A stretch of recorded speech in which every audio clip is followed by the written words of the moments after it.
Hi everyone. आज की video में हम टैक्सेशन का बहुत इंपॉर्टेंट टॉपिक करेंगे, जिसमें हम ये देखेंगे कि हम एक इंडिविजुअल का रेजिडेंशियल स्टेटस कैसे डिटरमाइन करते हैं।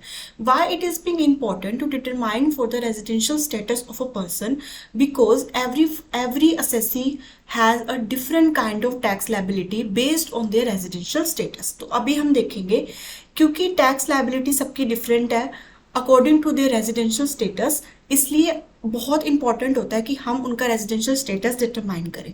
सो in this video we will discuss how we will determine for the residential status. So in order to determine for the tax liability, it is being very important कि हमें residential status के जितने भी provisions हैं हमारे income tax में, वो अच्छे से क्लियर होने चाहिए। सो अगर हम एक असेसी की बात करें, who is the assessee? Assessee can be a person और बी द कंपनी और बी द कोऑपरेटिव सोसाइटी, लेकिन उसका हम डिफरेंट, उन सबका रेजिडेंशियल स्टेटस क्या होता है, डिफरेंट होता है। इसमें हम रेजिडेंशियल स्टेटस की बात करेंगे इंडिविजुअल की, ठीक है। तो असेसी और रेजिडेंशियल स्टेटस को कैटेगराइज किया हुआ है, या तो एक इंडिविजुअल होगा रेजिडेंट, या तो वो रेजिडेंट होगा, या फिर वो नॉन रेजिडेंट होगा, ठीक है। So it has been categorize into resident as the non resident.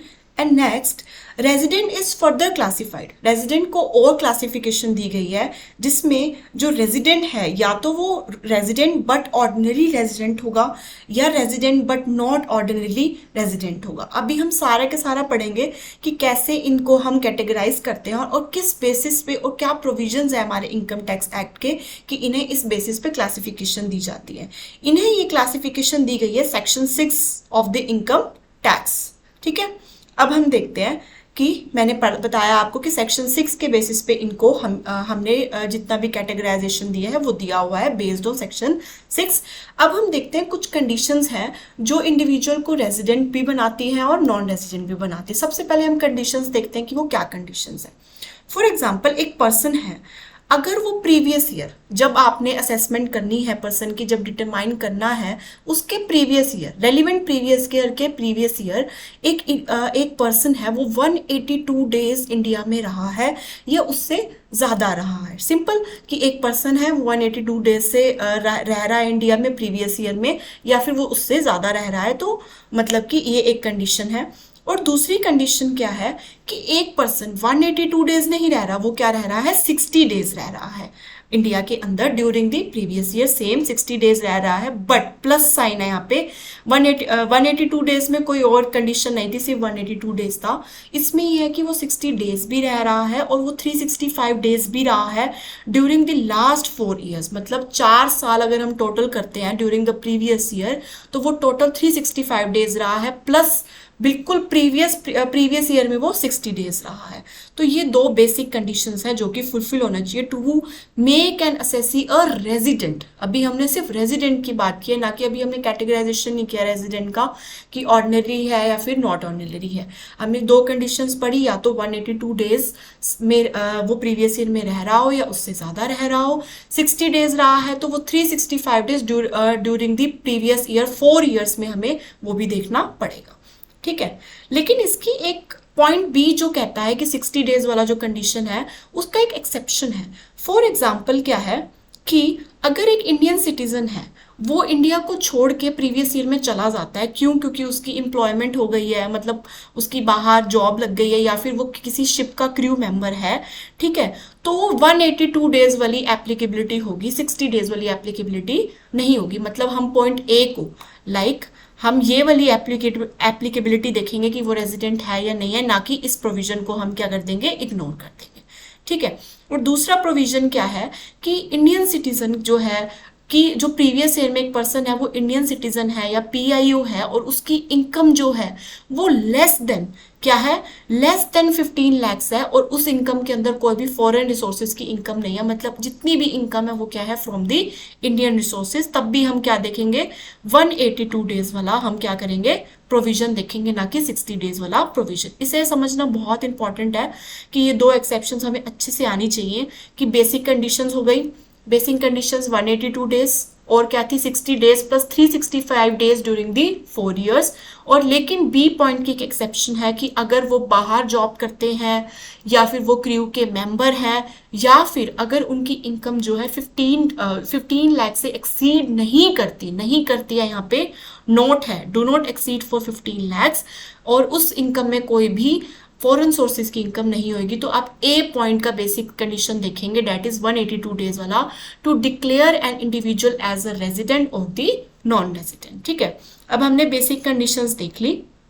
अब हम ये देखेंगे कि रेजिडेंट के अंदर person resident non ordinary resident है या फिर रेजिडेंट बट ऑर्डिनरी रेजिडेंट है। उसके लिए हमें कुछ और कंडीशंस देखनी पड़ती हैं कि एक पर्सन है वो 10 साल प्रीवियस, अगर हम प्रीवियस ईयर के 10 साल देखें तो उसमें 2 साल वो क्या था, रेजिडेंट था, मतलब वो 2 साल क्या था, 10 में से 2 साल क्या था, रेजिडेंट था।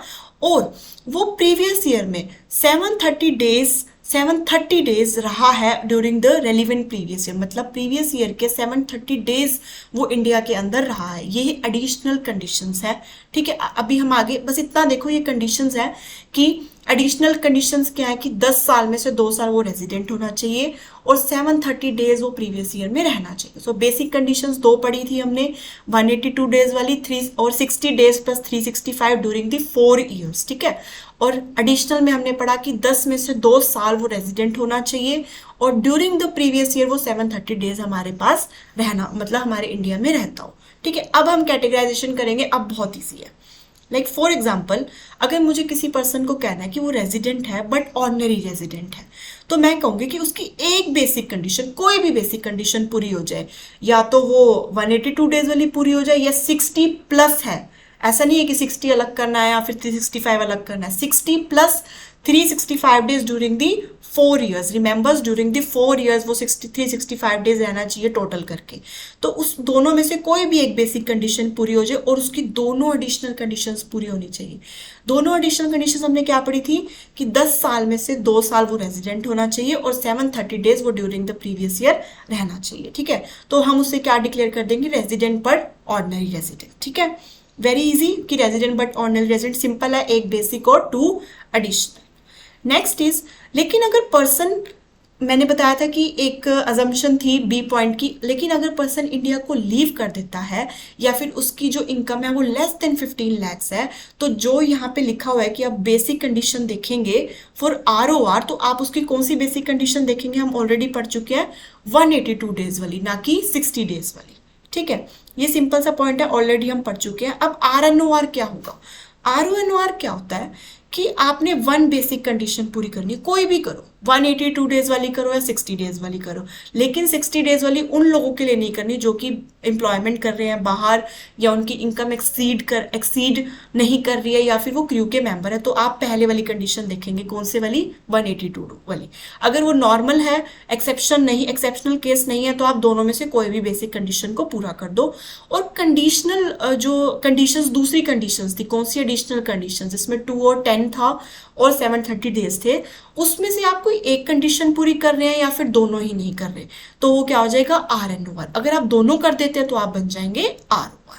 ठीक है, इसमें एक हमारा स्टार पॉइंट है कि अब हमने लेस देन 15 lakhs तो पढ़ी थी, लेकिन अगर कोई एसएससी है, उसकी एक्सीड कर दी 15 lakhs ऑफ इनकम, अगर उसकी 15 lakhs ऑफ इनकम एक्सीड कर गई और वो इंडिया में 120 डेज रहा plus and 365 days during the 4 years रहा, तो वो RNOR बन जाएगा। ठीक है, इसमें हमने कोई एडिशनल कंडीशन नहीं देखनी, इसमें सिर्फ यही कंडीशन है 120 days plus 365 days during the 4 years. ठीक है, तो आप RNOR डायरेक्ट बन जाएंगे। नेक्स्ट इज डीम्ड रेजिडेंट, आपकी इनकम 15 लाख से एक्सीड कर रही है, लेकिन आप कहीं भी लायबल नहीं है टैक्स पे करने के लिए क्योंकि आपके डोमिसिल की वजह से, तो आप क्या हो जाएंगे, एक डीम्ड रेजिडेंट हो जाएंगे।